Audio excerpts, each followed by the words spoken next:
Police station हद्दीमधील Vangani समुद्रकिनारी काल एक संशयास्पद सिलेंडरसारखा एक वस्तू ग्रामस्थ सागर रक्षक मित्र श्री सुहास कोरसकर यांनी व त्याच्या टीमने सतर्कता दाखवून ताबडतोब याची माहिती वेगवेगळ्या पोलिसांनी दिली. लोकांमध्ये सध्या जे काही घबराटीचे वातावरण ते तयार न होण्याकरता त्यांनी फार मोलाची कामगिरी केली आहे.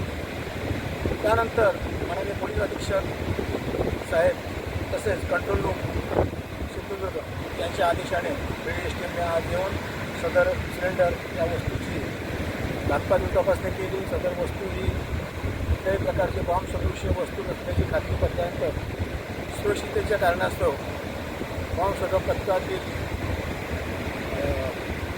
अधिकारी साठम तसेच हेड कॉन्स्टेबल दाभोळकर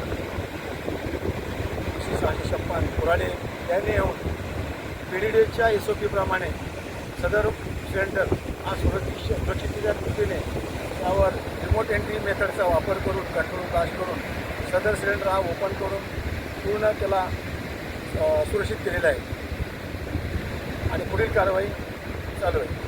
या विषयामध्ये सुहास कोरसकर नेहमी आम्हाला खूप मदत करतात की ते समुद्रकिनाऱ्याच्या कुठल्या वस्तू येतात तर गेली 4-5 वर्ष आम्हाला ते याबद्दल चांगलं सहकार्य सिंधुदुर्ग पोलिसांना चांगल्या प्रकारे सहकार्य करतात.